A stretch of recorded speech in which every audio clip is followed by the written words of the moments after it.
the audio mullet. We're back. Are you guys ready for a good time? I'm ready for a good time. Yeah, by you guys, you mean the audience listening right now? Yeah, I know you're not going to have a good time, Ethan. So this is my faithful partner, Ethan. Now that Mike Nelson has apparently died, Michael J. Nelson, I'd like to start that now. Send flowers I think he to OD'd. Joel Hodgson. This is Ethan Nicole, creator of Axe Cop, Bearmageddon, and the new Ollie Possum. And he's one of the big King Ding Dongs. He's like the queen of the Babylon Bee. You're not the king. I'm the queen bee. So isn't the queen bee the highest bee, though? I'm not the queen bee. I'm like, that's what I'm saying. The queen, I mean in the card deck. Like someone else is a king or an ace, you're the queen.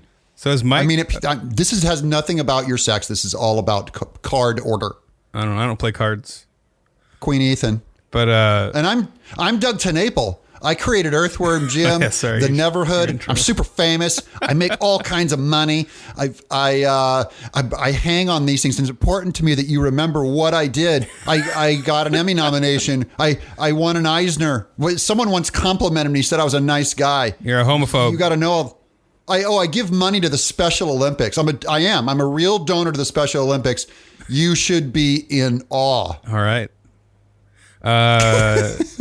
It's audio mullet. Yeah.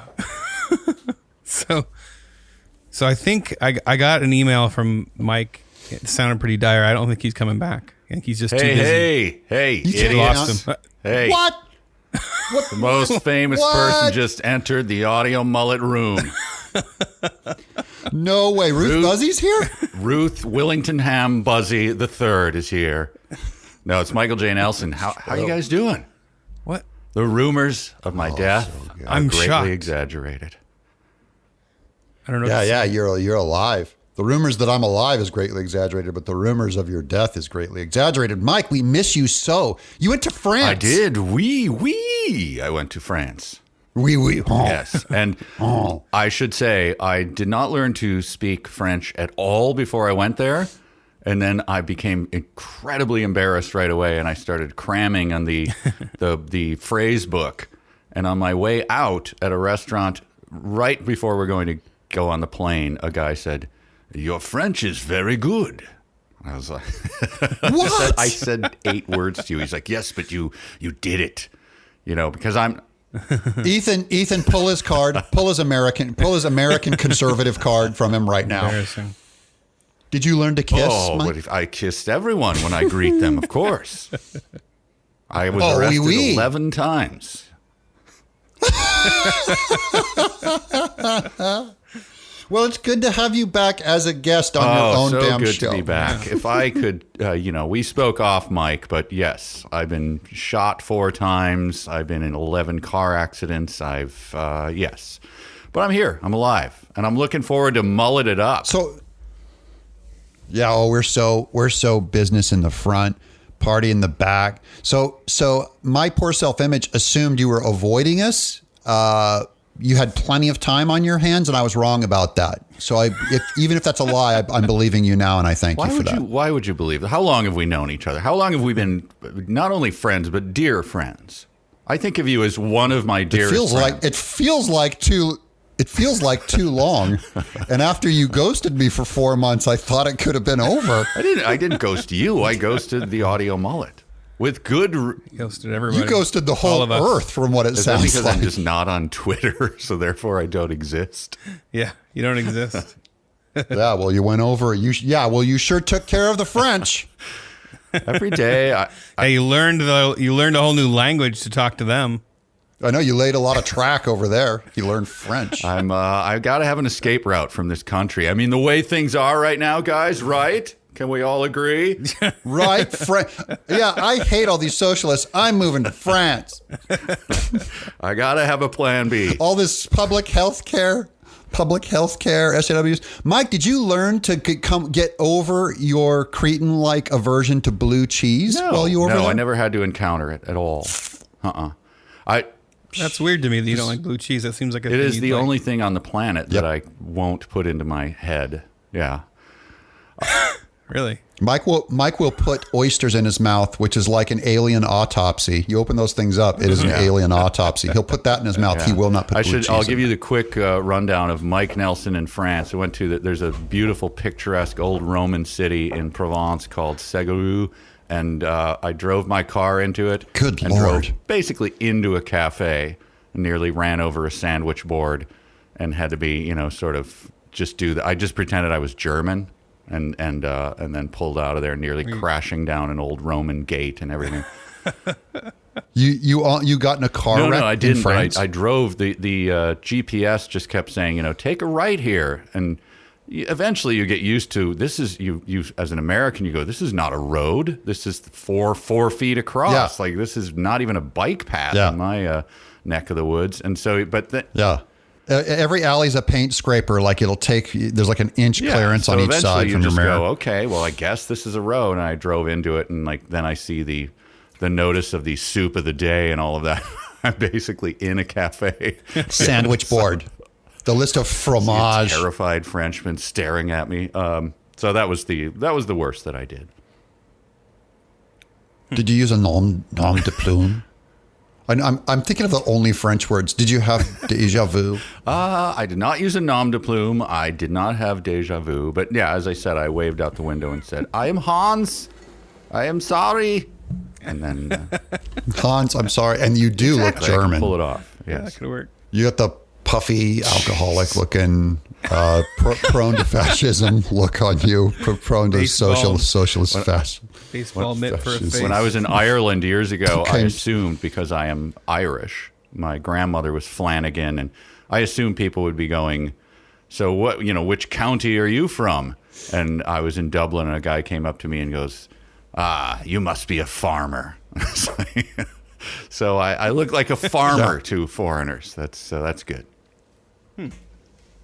I do love France. My bottom line, been there twice, loved it. Look at this twice. traitor laying in the weeds, trashing on France, and suddenly we find out he's got dual citizenship.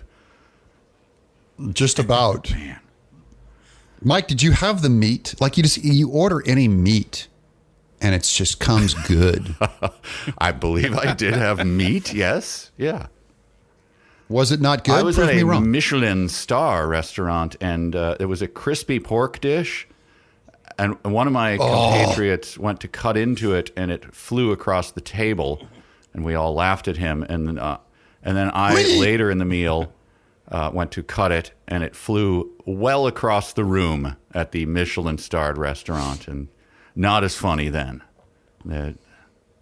Ethan, have you been to France? I have not been to France. I'm not not very well-traveled guy. What foreign countries have you been I've to? never been Libya, to Spain. perhaps? I have... You went to like Norway or something. Norway. It was really cool. Nice. I enjoyed that. And I've been to the UK a couple times. You're a regular James And Australia. Bond. I went to Australia. Those are like all the... Unless Well, then Canada you're counts. way more well-traveled than I am, so, yeah. Except for those Canada's were all... like- those Canada's were like all half Comic-Con. France, half France. Like, I only saw comic conventions in those countries.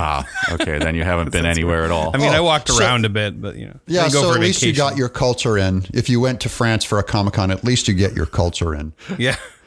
They should have it in the lobby of the Louvre, and none of the Comic-Conners go to the rest of the museum. They just go to the con and pick up anime and manga in the lobby of the Louvre. I don't think you would even have to put up barriers. I doubt anyone would leave. I know, that's what I'm saying. They'd pay full ticket and they'd sit there at their tables going, I got Appleseed, Full Metal Alchemy. When we used to do the San Diego Comic-Con, it was always, because we're in town, it was not a big deal for us. It was more of a chore just to navigate the giant crowds.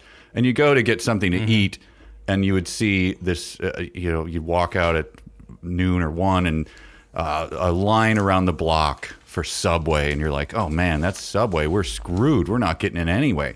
And then we'd go to a steak restaurant and open the door, and it was just tinkling light piano music and nobody in there. Yeah. Nobody. Yeah, there's a Fleming's right there. I remember I did that. And I was like, holy cow. Our it's pretty neighbor empty used to here. manage that Fleming, so we figured out quickly, like, we can go in there. There's not a single Comic-Conner in there. I mean, they're all just... Ethan, did you It's so expensive. Ethan, did you see the Joker this week? Yeah, I finally saw it actually. Yeah, me too. I finally gave in. Yeah, I stand corrected. It was very moving, actually. Yeah, I liked it too. That River Phoenix guy, it's like he never OD'd on drugs. He's amazing. That's weird. I just saw it too. Yeah. Really? It's not. What do you think? No, you don't see those comic book movies, Mike. You don't do the comic book stuff. You can't I fool have me. friends who recommend things, and eventually you have to give in. Like I had to see Uncle Buck years ago with a friend because so. So that was the last time you gave in. So that was the last 1986. Yeah, and this time you compromised.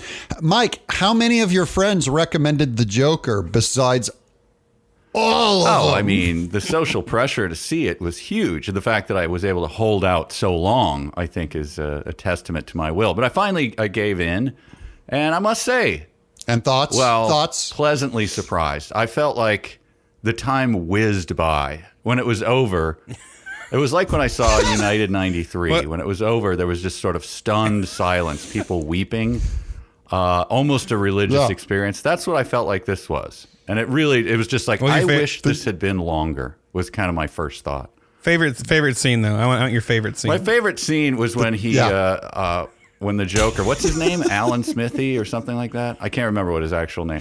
Yeah, his real name Bill is Cosby. McCord. Bill Cosby. I don't remember what it was. But anyway, it's before he transitions into the Joker. It's that long scene where he tapes his wang down and stares at himself in the mirror. That's the one that I found that oddly compelling. It was a little too much Phoenix wang for me, but it was okay. I mean, it was good. Yeah, like you said, the time whizzed by, it whizzed by your face, right by your face. I already used a stunt double for that scene. Oh, did he do a Dirk Diggler type thing there? He's very shy. Yeah, body double. Mm-hmm. Well, that changes my opinion of him then. I thought he was method. Strangely, it was Kirk Cameron, which is weird because usually he... Is that true? Wow, that is amazing. Yeah. Crazy. Oddly enough, they used Heath Ledger as the body double. As the body double. It was either Heath Ledger or River Phoenix. I can't remember. Oh, guys. Oh, no, it was Robin Williams. I'm sorry. I had to step away from them. David Carradine. I think it was David Carradine. We just did a David Carradine movie. Oh, yeah. It was basically 3 jokes in before we got to the heart of the matter. And it was like, that was the whole... Stop after that. It was one long... Yeah, David Carradine, how'd they joke. rope him into this thing? That kind of stuff. Oh, man. Oh, no. It's good to be back. Welcome back. Welcome back, Cotter. None of us have seen the Joker. None of us have seen the Joker. No. Yes. Yeah, we're journalists here. So we have to correct ourselves on the jokes just in case we get snoped out. We have to correct ourselves. Thanks for correcting everybody, clearing that up. I'm not on Twitter anymore, so having my jokes be corrected is something that I miss so bad. So, and also, if God forbid 1,000 times you have a typo in one of your jokes, oh my God! Please point it out to me, people. I didn't notice it. Ugh. Ethan, we have an important job to be Twitter since Mike's off Twitter. We have to be Twitter to him. We should start a Mike Twitter account. Claiming to be their own. My account now sells good secondhand furniture or something. Something goofy. Somebody just took it. And so if you go to Michael J. Nelson, there's something there. I suppose I could look it up right now, but that would require effort. Well, we were going to just dig into some emails, and we got a bunch of stuff here. We're just going to do like a lightning round episode. Great. I'm in. You guys ready? Yes. This is just an email. This is just a comment from a guy named Thomas Gaudreau. Always a delight when a new Mullet comes out. What I appreciate about you guys is your perspective as rank-and-file Christians living in the world of art and comedy, which for me is greatly needed. As much as I appreciate his other projects, I wish Mike would recognize that his true calling is to the mullet. Oh, nice. I like that. Just wanted that there. Ethan, that was just random, right, Ethan? Just randomly found that one. You didn't purposefully. Yeah. There was 1,000 more just like it, Mike. Yeah, right. Let's talk about your calling. In the world of Audio Mullet Tulip, is our calling irresistible to the mullet, Mike, or can you not turn it down? It is too powerful. It is, since it is the mullet initiating it, one cannot refuse the pull of the mullet. Exhibit A, I'm here this morning doing the mullet. I could not turn it down. I have so many other things to do. But so you can't lose your mulletness. You can't can lose backslide like I did. Thank you, brothers, for pulling me back in. You're Mike. You're always eternally secure here. We are the persistence of the mullet saints. Once okay, mullet, what else you always got, mullet. Ethan? That's not so spammy. Hey guys, really love the show. Questions. So we got questions here. We'll do rapid fire. What are your favorite manly snacks? Mine is saltine crackers with a slice of sharp cheddar cheese and sliced onion. Oh, he brought it snacks, home go. with the onion there. I was going to say a saltine with Yeah, cheese. the onion helps. I mean, I guess it's kind of Spartan, but then the onion Mine's is good. gold. I'll give him that. I like a big pineapple drink with pink colored liquid in it and an umbrella on top and a piece of fruit hanging out with a maraschino And cherry. then you're wearing very womany sunglasses and yeah. Yeah, my giant sunglasses. It's hard to drink past my feather And the- boa. It's Those hard to get. thong flip-flops that you wear with little flowers between the toes. Yeah, the thong flip flops and my flip flop thong. You drink it through like an extreme crazy straw with little leaves and frills coming out of it. Yeah, glow in the dark. Yes, that. Actually, I like my manly snack. It has to be sardines, which I think Mike, has certainly. He's underlined that in my life. Mike is the underline of the sardine. He helped push me into it. I was a casual user, and then he became a pretty big supplier, and now I'm hooked. So Stood sardines. over him. I tied that tube around his arm, and I spanked his vein and put that fish right into it. Yep. He set up my rig, taught me how to crisp them. You dump them out on foil, and you can broil them till the skin gets bubbly and crisp. Yes. Mike also had suggested, he said, cracked pepper on top. I started putting cracked pepper on it. It worked. Tabasco on it. Put Tabasco on it. It worked. All of my sardine-like habits are from my supplier dealer. First one Mike was Nelson. free. My manly snack that I can think of off the top of my head is a one-time snack. And I think I've told the story of when I bought mushrooms at the 99-cent store. It was my day of spiders. I walked into an orb weaver in the morning, and it wrapped around my head, and a giant spider crawled and went like, "What is this big idiot doing?" It didn't bite me, but it was the most horrifying 15 seconds of my life. They look like they would Their bite you giant, hard. throbbing abdomen hanging down in my face. And I'm pausing for a joke there, but Doug didn't get it. So, all right, let's. I guess I didn't get it either. Wait. What were you cueing? Now you have to explain it to me. You were cueing me there, and I was going to say a crab from outer space, but what were you looking for? Abdomen hanging in my face. Forget it. All right. Okay. So later, I was still thinking about what orb weaver means. orb weaver is a giant spider. It's the spiders that in California, as you know, you have all the homes are nearly identical, and they have the little gate that goes back to the garbage area, and that's just what orb weavers love to build, a giant orb in that little breezeway through on the side of the house. Gotcha. And it's 4 feet, Yeah. 6 feet wide, whatever. And then they just sit at the middle of this giant gummy thing hanging there.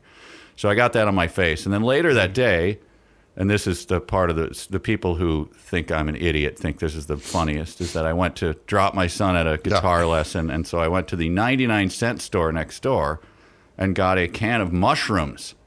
Canned. Yeah, 99 cents for a can of these mushrooms that are normally, they're like $2.99 or something. I mean, they're basically giving them away. And I ate them out of the can, and while I was eating them, I'm like, there's a weird sensation here. And I reached into my mouth and pulled out the crunchy carapace of a giant spider. And I mean... Gross. You don't look at it before you put it in your mouth. You just got full fork in it's and like just these without big looking. gray, soupy mushrooms. I mean, Were they all they were. spider It was abdomens? not spiders all the way down. There were mushrooms in with the spiders. Okay. But having had the orb weaver on my head that morning, I just went into basically 3 days of I just couldn't shake the feeling that my body was being invaded by arachnids. Yeah, you can't spit. You can't spit hard enough after that. You can't spit out enough. Had you bit into it? No, crunch down, and that was in the part when I was masticating it, where I went, "This is not a mushroom because it's not going down the same way." Crunchy, yeah. Speaking of Rachel Maddow, is she hot? No. What? Yeah, I was answering your throbbing abdomen thing. Is she hot? I don't even know. It's like you're asking me, would you like to have your toe hit with an ice pick? And the answer is no, I would not. I don't know why you're raising the question. Isn't she bubbly and bright? Does she have a beautiful smile? You've asked and answered, sir. Nice smile. I don't know what I can say. Not to my preference. What else can I say? I don't know why she does something for me. All right, goodbye, guys. Audio Mullet was fun. I'll see you later. I think she's kind of hot. I'm starting the Rachel Maddow is kind of hot thing. I think everyone's going to jump on board this one. All right. Mike has left. We'll see you in 4 months, Mike. That's Maybe what gone longer broke this him. time. All That's what broke him. What are you getting to with this? My Nancy Pelosi should be a Get swimsuit anywhere. model. Didn't break you, and Rachel Maddow's kind of hot did. I don't know. Ethan, weigh in. I don't want to get myself in trouble. Okay, Ethan. Yeah, 'cause, don't get in trouble by weighing in on it. Nice smile, yes. Hot? There you go. No, that's too far. Come on. Doug, give us some calibration. No, Who else hideous. is hot She could in be your- uglier for sure. I don't think of her as ugly. But Well, I think all women are kind of hot, but and she fits with barely. They're she's all on on a the scale. Yeah, she's on the. She's just the inside the notorious bracket. RBG. Yeah, Ruth Bader Ginsburg. kind of hot. Did you know she had a lunch date with Antonin Scalia every day? They went to lunch. He called her his date. He knows who's hot. So I'm just saying. Sometimes, all things to all men. I guess I don't know what he was into, but I heard he was really big on Creep Show.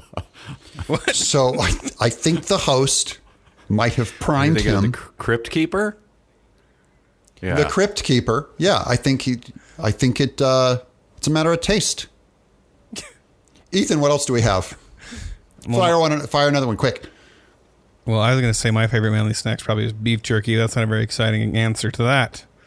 But that is a manly. That's up there on It is mine, manly, too. yeah. What is your man cave like? Do you have man cave aspirations? Do we all have man caves? I do not. Well, I went to. I got one of those. What do they call it when they take a picture of your insides? A colonoscopy? Colonoscopy? I had a Man colonoscopy. cave? Yeah, and they said it was pink and clean and awesome. Only had to have one polyp removed. Congratulations. Do you have any signs hanging in there that say stuff like... Yeah, honky tonk. Yeah, I have my the rusted Pepsi sign that you see on American Pickers. Nashville. Do you have that up on the wall? Yeah. Nashville. keep on trucking or something on the sign? I don't know. I'm trying to think of what signs men have in their man caves. Yeah. If you are on my property, get ready for guns. And then you have a picture of a gun pointing at it. That one's really clever. What was it again? If you are on my property, get ready for guns. Get ready for guns. That's if I wrote them. That's what I would say. You have to have some stupid parallel like, I won't shoot you, but I will want you. You know, like. So Yeah, exactly. Yeah, that's another good one. Mike, we have to do a line of these. Have you really seen- bad gun threat signs? Have you seen those shirts that these like really manly guys wear where it has a long list where it's like, I drink beer, I'm an American, and then it gets really specific. It's like, I use a nail gun, I I don't know, I'm a carpenter, blah, blah, blah. There's this whole long list, and at the end, it's like, if you don't like it, you can get out, or something like that. Yeah. That very small print. I tried to pleasure all over the back. I tried to pleasure myself with a raw chicken breast when I was 13. Don't ask me, but I once kissed Geraldo on the mouth. Just, yeah. if you don't like it. Just put a big long list and put that one at the bottom, like a total disqualifier at the bottom. It'd be so good. Oh, we're in the wrong business. Mike, you're not busy enough. Let's get some work. T-shirts. Make some shirts, yeah. T-shirts, speaking big of man margins. caves, You can make some either of you have truck nuts on your car? Because that's the ultimate manly thing, right? We did just get a Subaru Outback. That'd be pretty sweet to add some truck nuts Put to some that. truck nuts on them. Who does that? It's like when they used to have, remember the buxom silhouette of the lady sitting on the mud flap, the chrome one of those? I'm like, who? What are you saying? What club I did get you it. join? You're saying what's on every man's mind. Every man, let's face it, has that chrome silhouette already burned in his head from birth, from the beginning from the caves of Lascaux, from the Venus of Willendorf. Yeah, mine looks more like the Venus of Willendorf, which is just a sphere, a chrome sphere on the back. Hey, of the mud. speaking of manly T-shirts, I just have this one memory. 5th grade, a kid wore a T-shirt with Yosemite Sam on it with guns pointed out, and it had the slogan. Yeah. I don't think a man among us understood what it was. It was so dirty. And so in hour 1, the principal came into the classroom and stood the kid up and peeled his shirt off and turned it inside down and forcefully put it back on his body and said, "Your mom is coming to get you."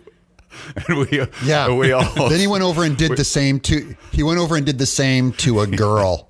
We all just sat there going like, Who was what wearing the hell was on that shirt? I didn't even understand it. Yeah, now I want to know what it meant.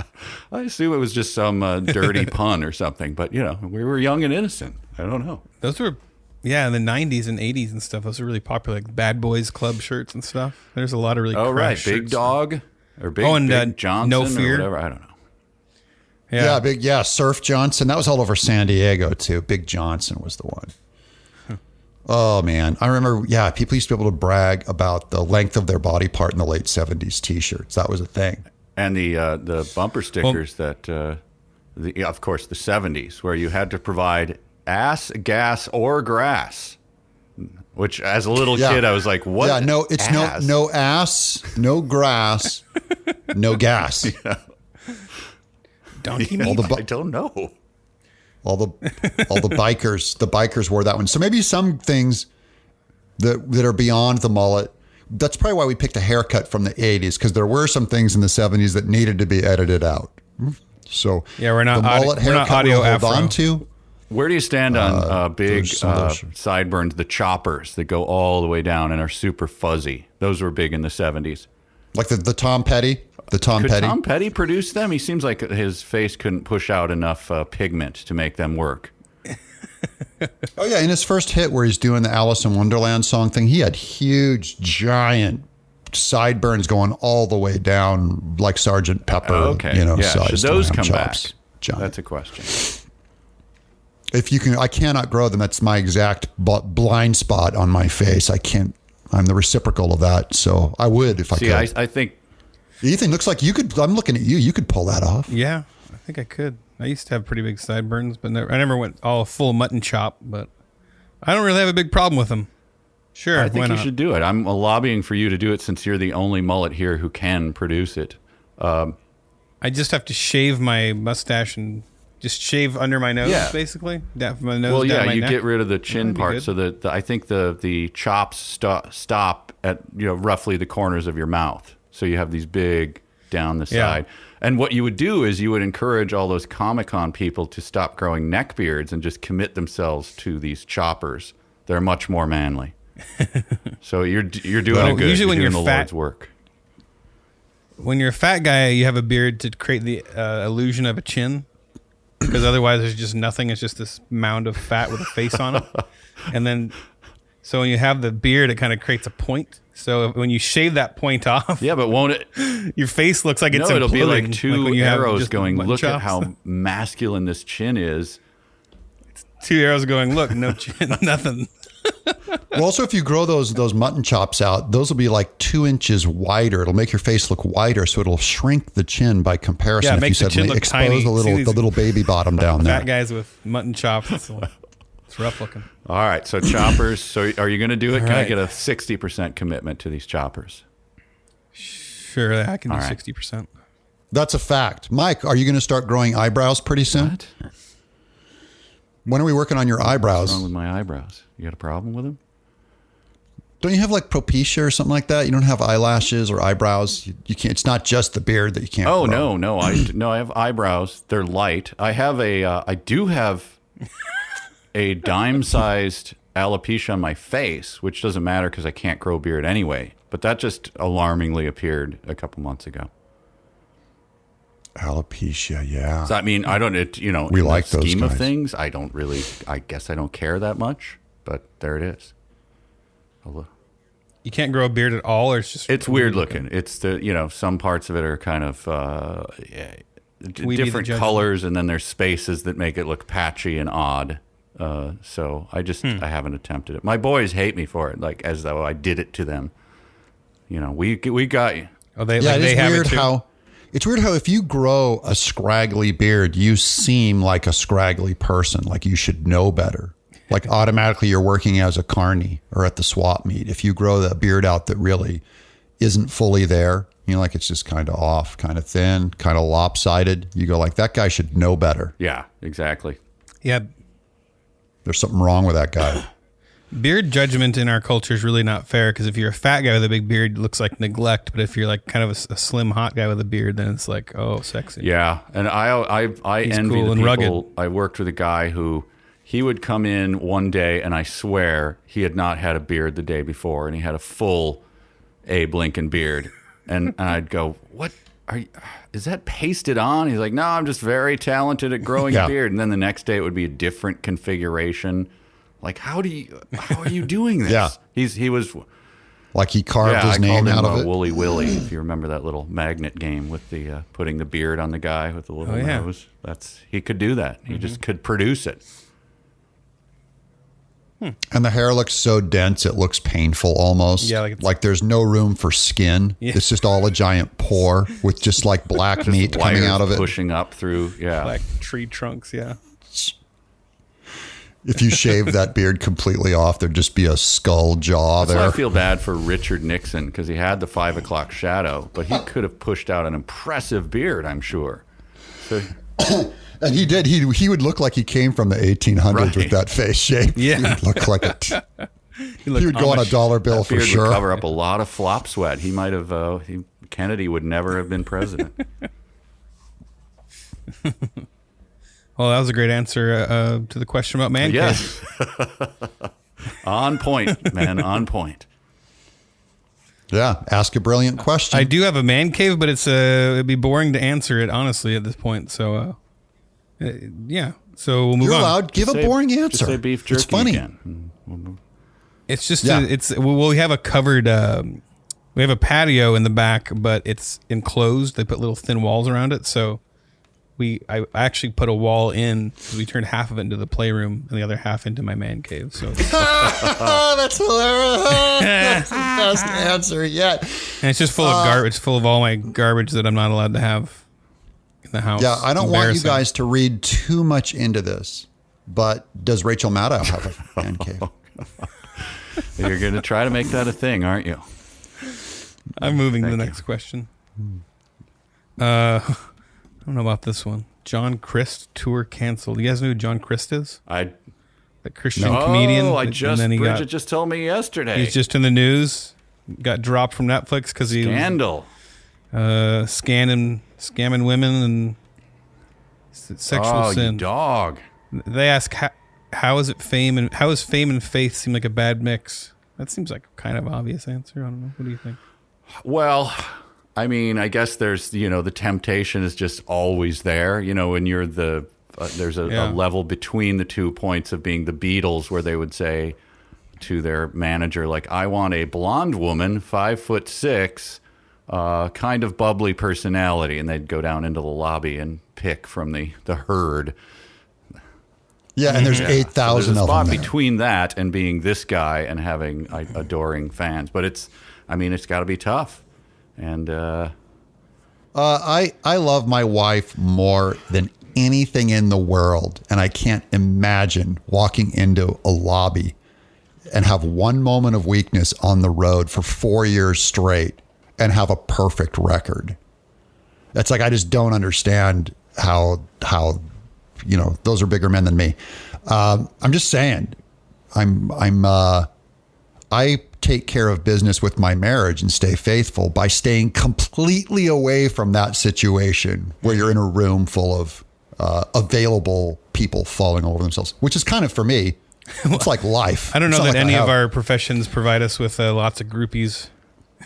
I mean, I had a girl at Comic-Con once ask me to sign her breast. This is when I was younger. Mm-hmm. And of course I said no, but I'm just going, it's all I could think about for like 6 weeks straight. I had a explicit note passed to me by a very attractive woman once at like Dragon Con or something, and then she just stood there, and I just turned red, and I'm a moron. I'm just like, I don't know. Yeah. Obviously nothing. You said, Miss Maddow, I don't think this is appropriate. Well, you said Dragon Con, so I just Made that thought connection, sure. maybe Wow. maybe So I there guess was we're something learning there. Doug finds dragons hot. So, Yeah, is she? what she, about you, guys? Ethan? Thoughts? I mean, it's just in general. I mean, I think that I don't know.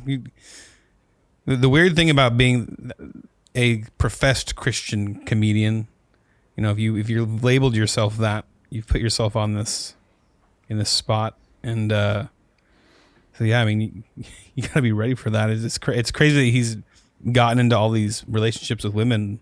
It seems so careless. Yeah, and it seems like man. You've just, like you said, you put a target on yourself, but you also are representing, Christ in a way that it's like being an elder in church or something. We all know you're held to a higher standard. There are eyes on you going, okay, that guy is a Christian. He's professing it. And then to just so shoddily fall out of in the most base way is very disappointing. And How I don't know the details. Maybe they're not important. Is this just regular sin, or is this like, did he David Carradine them? Did he do something really bad? Like, is he I don't think a there's weirdo, any or is he just rape like or anything like promiscuous? that, but, promiscuous, and I think he was very pushy and like lots of I don't know. I didn't read all the details. But there wasn't a potted plant or something here. He's a horn dog. Yeah, like it was something that like if he wasn't a Christian comedian, he'd probably get defended. Yeah. So basically, he does what the world completely champions and loves from everybody else. But because he's a Christian, Netflix is a Christian company now. They're cleaning up their channels here. They're cleaning it up. I don't think that unfaithfulness polls very poorly. It's probably the only thing that's remained constant over the last. He did. I think he was sleeping. He was Is he married? sleeping with married women. He's not married, but I don't think he is. But he's But I think sleeping. he with was sleeping with married yes. women. So there's. And he was flirting and texting and stuff with married women and stuff. I mean, I'm not defending him other than anything but normal. He is average. So I don't want to hide behind that. I'm just saying I think it's weird that a Christian would get called out for hypocrisy, and everyone else, hypocrisy is actually championed. Yeah, I guess you could say back to those people who are, pointing and mocking this guy like, oh, okay, so you agree with our values then, so you're signing on for the Christian view that he shouldn't be doing this, because in other culture, in culture writ large, this is 100% cool. This is what you people defend and champion and say is the new good. I don't even know if it's probably mostly Christians that are coming out at him right now. That's where he's known. I don't even know if secular culture really knows who he is. Oh, yeah? I'm calling out all those effing hypocrites. If you're a Christian, why do you have Netflix? I'll call you out, too. You have Netflix. I don't, but I'm yeah, I know, because you're a having good Christian. standing. Because you're a real Christian. But I have Netflix, Netflix, but but Netflix it's carries mostly to VeggieTales see, in the house, and that's a very Christian TV show. That's the only way I can get it. The wish. So is having Netflix, is that heterodox or is that full? You are cast out of the church. Can you have it? And well, I mean, I have it. I have it. I'm only declaring my own hypocrisy. Okay. I'm only saying all these Christians, they have the clean. Oh, they have this clean. They pipe that into their house. Although that amazing fire hose of virtue, Netflix and culture. And this guy isn't clean enough for Netflix because he bangs women all the time. Like every other channel they watch and take in, they're all going like, I'm not going to watch this Christian guy, but honey, we got to stream Walking Dead. I just love that we gave 5 minutes of this. We actually don't know the details. None of us have seen this guy. We don't know anything. No idea. Yeah, I don't even care. I'm just defending him. That's just Doug's immediate thing is if a majority of people are taking one position, he just has to jump on the other one. I want this guy as our new co-host if Mike is out. I want this guy on. Bait Doug Audio into Mullet. this. Like, man, boy, that Hitler, he was a bad dude. There was nothing good about that guy. Doug, over to you. Yeah. Oh, he was, he really loved animals. He loved animals. He recycled, and he was probably gay. So at least he had that going for him. Too, right? He had 3 balls. He had, right? Yep. He was a triclops. And he 3 eyes too. He got the trains to run on time. Mussolini did that. That's Mussolini. Oh dang! See, what a hack! He's always taking credit for other people's stuff. But the reason why I don't want this guy to be our third guest is because he's a Christian. He probably isn't very funny. Well, it is sort of like if you. It's like going to the grocery store and you, instead of getting the actual item, you get the light or sugar-free or 0-calorie Oreos or something. That's when you hang Christian comedians. Like, oh, okay, so it's going to be laughing out of your nose, pushing a little air through your nose as you go. That is true. It's a handicap. A Christian comedian, it's like being a woman comedian. But does anyone have the odds stacked against them worse than a female Christian comedian, Mike? Are you trying to bait me into saying that women are you doing a Jerry Lewis here? I'm trying to follow. I'm trying to get you and Bridget to divorce. About his wife? I'm not taking the bait. Have her listen to this. She'll love it. We briefly mentioned VeggieTales. I want to read this iTunes review because this is awesome. I'm skipping forward to this. We actually have gotten quite a few iTunes reviews. I think we have almost like 100. Okay, so this one is a diamond in the rough though. Well, I'm not the intended audience, mother of small children. I can't really listen to it during the day with my kids around because of the cursing. Doug, I might embarrass the guys. But the only reason I know who they are is the Netflix VeggieTales series, which was so well done. And my kids are growing up with that. I like to draw and love hearing them talk about all that. So 5 stars. Yes.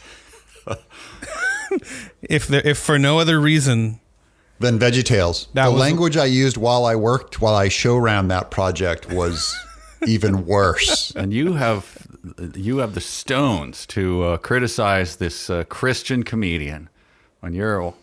Through Netflix. This happened through Netflix. Wow. So, Doug, while I was gone, were you cursing up a storm on this show?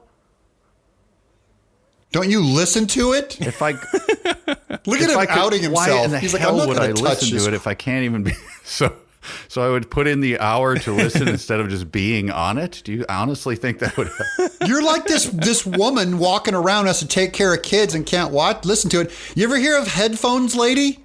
They're called headphones. Yeah, you ever drive anywhere? Yeah, you put on your headphones, and while you're vacuuming, you can hear me string cuss words. You just Dougie just drops a cuss word here and there. I've thought about bleeping them, but I'm like, forget it. This is Audio Mullet. Yeah, some of them are pretty bad. I've listened to the show. I'm like, ooh. What are you doing? Yeah, Who are you? He's Doug. He just talks. I just get salty.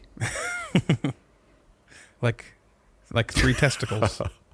Yeah, it's the pressure, Mike. It's if I don't feel like I'm very funny, I got to throw a cuss you're word one in of those comedians. Yeah, sure.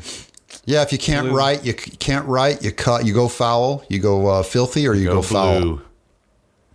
Doug's working blue. Blue. All right, what's next in the rapid fire? Those questions are from Jonathan Vick, by the way. I want to give him credit. Thank you, Jonathan Vick. This one is another one. Gentlemen, thanks for taking the time to do this podcast. I've listened to so many podcasts over the last 5 years, both Christian and secular, and didn't realize until now how entertaining it can be just to listen to it when three buddies talk about life. Or mostly two. But possible topic ideas for future shows.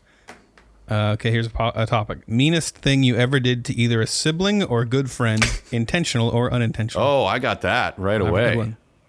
I got that, yeah. When I was a little kid, Mike? in front of a bunch of friends, I was a little bigger than my brother. I like smacked him and pushed him down and left him there on the ground as everyone just laughed. And like for years, I would wake up in the middle of the night going, "Oh God, how could I ever live this like Scrooge? I'm a horrible wretch." Wow. Yeah, so that stood out. That was the. Oh, and also once I may have brought this up. A skinny band geek with thick glasses, with like tint in the glasses and a bad haircut and terrible complexion. The wrestler knocked his box of band candy out of his hands. Band candy is, you used to have to sell it to promote. Yeah. Fundraiser. Yeah. To be in band, yeah. Which you were in band. I was in band. And so he was one of my compatriots, but I was also in wrestling. And so, choosing between the two, I watched the candy rain on the floor and I threw my head back in laughter and joined the evil side. You got right on top of the dog pile, you weak. I think I say you wrestled this bully down. No, the story ends horribly. So it was my example to my children, like that I would wake up, basically in sweats thinking about that and how little effort it would have taken because I was bigger than the other guy to just go, "Look, Dick, pick his candy up now or I'm going to, grind your face into the ground." And I could have lived my life, comfortably. But now I'm haunted. I look over my shoulder all the time knowing I'm going to hell because of that. So, yeah, total cowardice. Just, you could have been a hero. One moment. So you wouldn't have regretted decking one of those guys at all. You'd sit back, go, I had my outlet for violence and I did not take my one opportunity. So maybe he gets another guy and they kick my ass. That's even better. Then I'm on the floor. Yeah.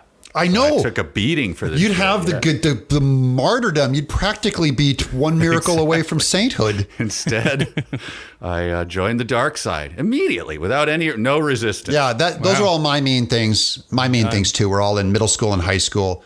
Jumping on top of that dog pile is the ultimate sign of just weakness, cowardice. Me too. I did, in a private moment with Ethan, I did always make fun of him for being fat. And I think that was pretty low to do to an adult male and hurt him. Wait, I'm your example? Yeah, you're going to be the meanest thing you've ever done. It keeps it on topic. Okay. So was this like last show then? Is that what we're talking about? Yeah, this was last week. No, probably, I don't know, a couple of years ago, Ethan finally just blew up and not blew up. It blew up like Ethan, which I think went up to 10 decibels. And he goes, I reacted. That really hurts. I'm tired of the fat jokes. Oh, really? I don't remember that. Yeah, you did. You totally confronted me. I was very sensitive about my weight through most of my life. I've come around, especially since getting married and just really learning to not take myself so seriously. But for my whole life, it's been what I've felt was the whole problem with me. I thought my dad loved my mom because I was fat. I thought that she stopped being affectionate because I was fat. I've just linked everything to it. So I was really sensitive about it. Well, your dad did probably leave your mom because therapy. Oh my God. I guess what you're saying, Ethan, is thanks a lot, Doug, you a-hole. Yeah, thanks, jerk. Yeah, he had enough. and I've been white knuckling it ever since. Just grinding my whole. Did he do Ralphie from Christmas Story on you? Just get on top of you, turn your face into blood pudding. Yeah. Yeah. That's a fragging. Yeah. Well, mine's pretty mean. When I was in high school, I had a brother, Noah. He's like 2 years younger than me, and he was the middle child, so he was always very annoying. We had this really bad rivalry going because my mom worked constantly and was not home usually till around 6:30 p.m. So we were all alone, teenage boys in this house for like the entire evening every night. So one time my friend was over and Noah made me mad And we were working on my garage, turning my garage into my bedroom. So we were insulating it. So we had rolls of insulation laying around. So we ripped his clothes off and rolled him up in insulation. Oh, God, you monster. Oh. Yeah. Like, not just a little bit, just like completely covered him in it. And he was just itching and screaming, and he tried taking a bath and made it worse. I know the solution, but that doesn't help him now. You have to take a cold shower. Cold shower. I've fallen into insulation doing work once, and it was a nightmare. But, man, you're a monster. Yeah, see, I got a dark side, too. Did you turn your mind back to it, your conscience, and go, I shouldn't have done it? Or did you still kind of go, that was pretty sweet. We got him good. No, I felt very bad. My brother, he always felt picked on. You know, I didn't help with that. My brothers, I had a little bit of claustrophobia. It's not, terrible, but they would roll me up in blankets or put me in boxes, and the screaming. I'm just like, when you get in that panic mode, obviously, and they were delighted by it, just delighted. Yeah, I wonder. That is the human condition. That is the internet too. It's like how we just got to get on top of this guy and do not let up. Do not let up, man. Keep going. Yeah, I think we brought it up before, but if you are in a mob and you look to your left and your right and go, do I want to be, are these the people I want to be doing stuff with? Maybe reconsider. Yeah. I'm part of a mob. Mob's usually not a thing you go, hey, great, the mob is here. Looking forward to this. Yeah. There's a prick to your left and a prick to your right and a giant pile of pricks underneath you on the mob that you're sitting on top of. It doesn't bode well for you. And they always implode. Well. At some point, they all start cutting each other's heads off. Yeah. All right. Are we still going here? How's our energy level? Next. What's next? Are we out of time? How are we on time? Full Mike. 8 plump minutes. All right. 8 giant minutes. All right, go. Rapid fire. Cheating girlfriend stories. I don't think I have any. I got a cheating was girlfriend? going to go to prom with the girl that was like the whale, like landing the whale. Not Doug. She was not large, so you don't have to make fun of her. She was very cute, meaning she was desirable. Oh, like a hard catch? Okay. This is a Ahab reference, Correct. Not a... And she Rachel said, McAdams. yes, Rehab. I'll go out with you. And then she got sick, scare quotes around sick, and went to another prom in a different town with another guy. With Joel Hodgson. Joel Hodgson. No, that was the name of his date. That was the girl. I had to walk around Cheated on school the next day with everyone going, hey, did you know? It's like, yes, I know. Yes, I know. I'm living it. Yes, I know. Her sickness was short-lived. Yeah. Oh, I kind of have a story, actually. All right, go. Okay, go. I went to the girl of my dreams. We talked about, you missed last episode, Mike. We talked about like our horror stories from singleness. So the girl that I had this obsession with for a very long time, it seemed like we were like headed down this path. Like she had an ex-boyfriend, but she was like, oh, I'm well over him, blah, blah, blah. We went out to this concert in Portland to see Weezer and Tenacious D. And at the concert, he shows up. He switches the tickets around, and I just stand there like a wimp. And I sit with her sister, and they sit together at the concert that I bought tickets for. That is slapping the band candy out of your hands. True. That was a big slap in the face. Yeah. I would say that was true cuckery if I wouldn't be a cuck for saying the word cuck, because only cucks say the word cuck, and I've now said it about 10 times. It is probably the worst word in the world. It doesn't first. It sounds bad, and then the connotations are just fraught and awful.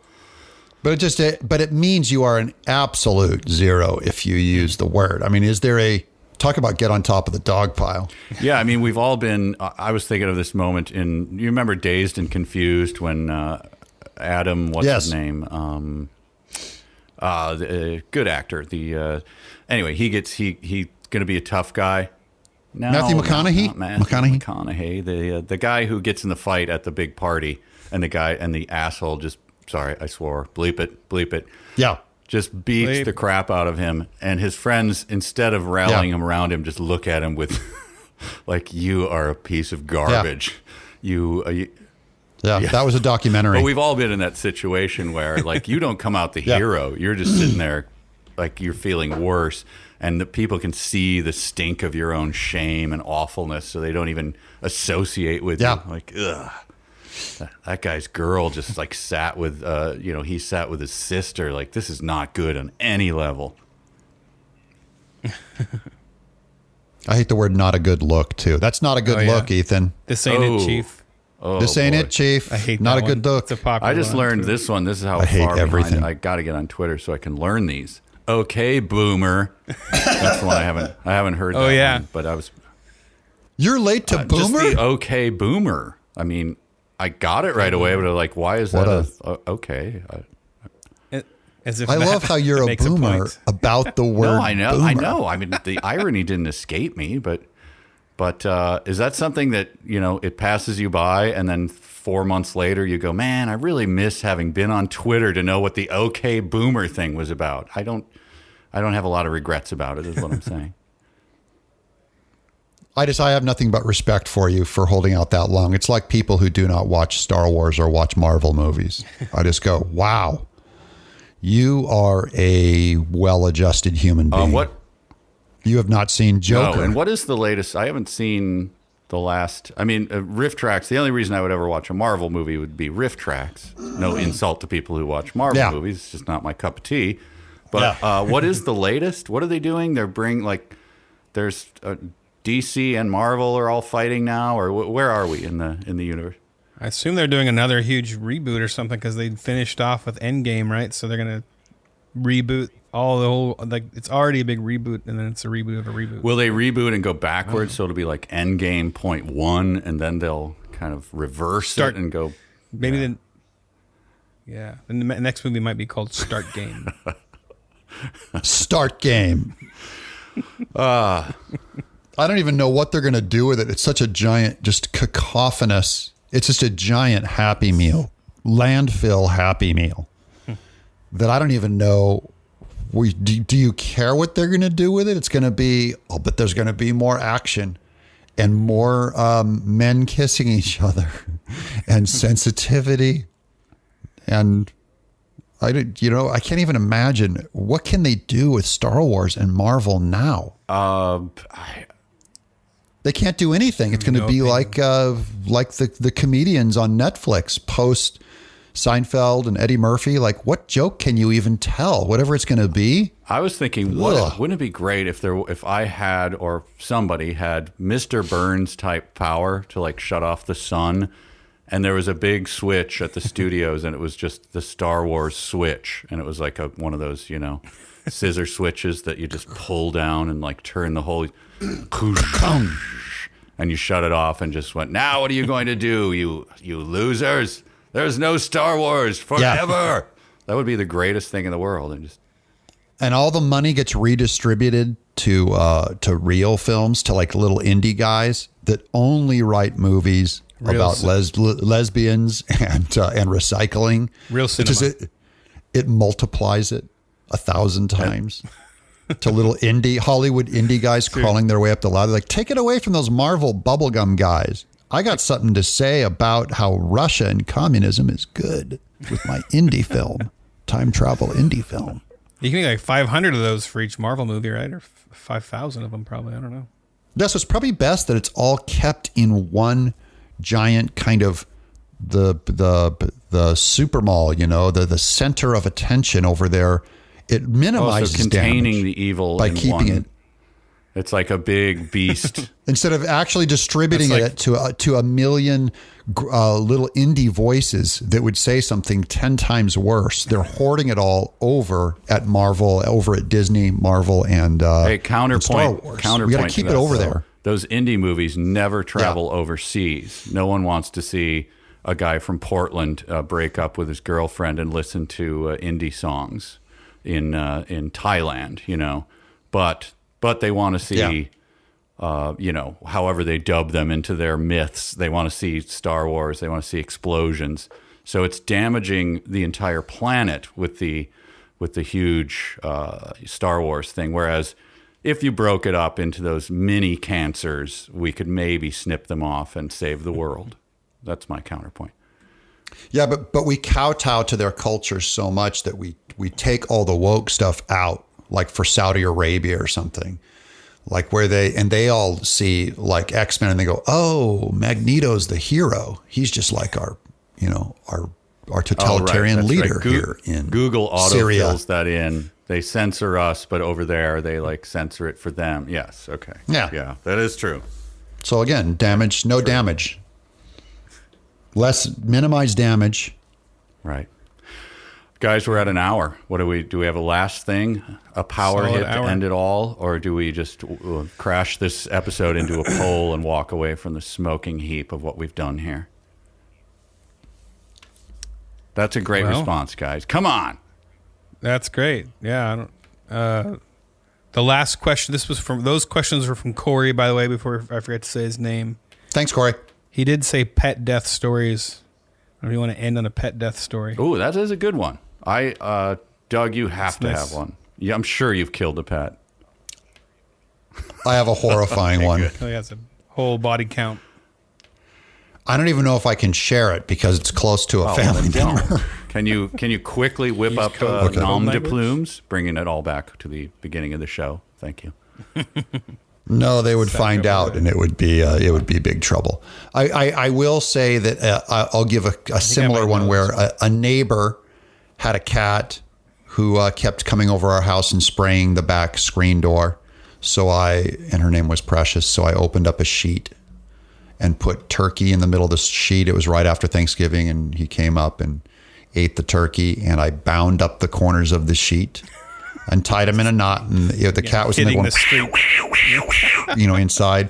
I took him in the back of my car, and I drove about probably 20 miles away to another neighborhood and opened it up and let him out on the first neighborhood I could, find, just let him go. Took his collar off so they couldn't find his way home. And then I just drove home. And that night, all night, I could hear the neighbors going around the front going, Precious. Oh my gosh. Precious. Their children. Precious. The telltale heart. I stood there with my eyeballs open in bed, just knowing I did a catastrophic evil. No pun intended. That's obviously horrible. You're an evil, evil man. I am, in fact, the worst person. Animals. I give you guys evidence. I give you guys evidence every day that I am the worst person I know. And all I hear on the internet is, Doug's a Christian. They think they're so good. He thinks he's so much better than. No, I'm telling you, I effing think I am the worst person I know. Well, in your favor, I thought that it was going to go to the, what's that Stephen King one where the kid becomes friends with a Nazi and they take neighborhood cats and burn them in ovens. I mean, it's a nightmare story, but I thought it was going to go in that direction. That was eat, pray, love. Cook the cat into some cookies and then bring them to the neighbors to eat. Twilight Zone app. Well, Ethan, you have to have one. Oh yeah, pet death, man. I'm trying to. Oh my God. I had a ton of pets in high school. I had like a zoo in my room. I had like every rodent you can imagine: turtles, ferret. I had these Egyptian spiny mice, and they got out. And what is that? They're like these freaky looking like little pharaoh mice, and they're sounds very like fast. An Island of Dr. Moreau animals. Yeah, they're crazy looking. They're it's like kind of a bigger mouse that's like got brown sandy colored fur and like black paws and ears and a tail. And its eyes bleed and it moves objects with its mind. Okay, go ahead. Raises on the dead. Outside. Yeah. I couldn't catch these things though. It has like a lanternfish thing to lure things in with a little light that hangs off the front of his. Oh yeah, okay. Because I had to do this. There were two instances where I had to kill one with a hammer. Had to. There was no other. So the first time I had one that had gotten out, and I had managed to catch it. They're really hard to catch, but I put it back in, and I wonder why. Its family had decided that they didn't like it anymore or something, and they they chewed the heck out of it. I went and I found it, and it was like leg dangling off, guts hanging out. They just tore it up, but it was still alive. So I felt like I needed to put it out of its misery, and all I could find was a hammer. So I was sitting there, and I was like holding the hammer up, and the shadow of the hammer was on the ground, and the mouse like dragged its guts and like got into the shadow of the hammer as if it was like, please, man, just do it. Man. So I pounded that. And then, so another time one got out, my mom's like, okay, that mouse has been out for like days now. You have to, if you can't catch it, you have to catch it in a mouse trap. So I put a mouse trap out. So I get home and find this thing in the mouse trap. I'm like, oh, we got him. I pick it up, and as I pick up the mouse trap, he starts squeaking. His brains are squirting out of his head. He's still squeaking and moving and screaming. So, cockroaches. What? So I this like time a Terminator. I put a blanket over the top of it, but I could only find a tiny ball peen hammer, like a little tiny one. I could not find that big one. I don't know where it went. Ethan looks for something. All he can find is some kind of hammer. Yeah. All I found was this CD of Yeah, MC I could have Hammer. used like a big log or something. Ma, where's in the the head good with. hammer? I wanted to make sure. Yeah, I need my mouse killing hammer. So yeah, so that one is just like just rapid fire. I can end it with a horrific pet death if you'd like. Okay, My, yeah. Bring it Pithy, home. My pithy little ending, sister Mike. had a beloved little dog, like a furry little, it looked like a little miniature collie or something. Cute as can be. It died. She was very attached to it. It died, and we lived on, at that time, we lived on 80 acres of land. So my brothers and I took it out and gave it a burial out somewhere, and didn't think of it. And then she brought home a new dog that was a stray, and it was just the worst dog, ill-behaved, just a dummy, like, tongue hanging out, and she just adored it. And she'd sit, and they would get ticks, and she would sit and lovingly take the ticks off of this gross dog that we're all like, God, shoot that thing. So one day, as she's adoring it, and she's calling out for it, it's like, Joey, where are you, Joey? Joey comes up. This is 3 months maybe after the lovely dog had died. Joey brings the rotted skeletal corpse of the old dog, her beloved dog, and slaps it in her lap as she sits on the deck of our house. Creep show, Stephen King horror, screaming, crying, ah! That's my favorite dog. And the dog in is the leaping world around now. happily, like lapping at her, showing it, like nosing it toward her. Going, I just destroyed my master's person. And so my brothers and I had to, mitigate the horror, like bring her inside and, take the corpse in a garbage bag and try it again. So pet death. There you go. Wow. That's the greatest horror show. movie. That is the greatest story I ever heard. It's my favorite dog ever. So there it is. We did a mullet. Guys, thank you. We did it. We got you back, Mike. We got you back. I guess we'll see you in 4 months. Yeah, or something. maybe. I don't know. We'll see. See how you're doing.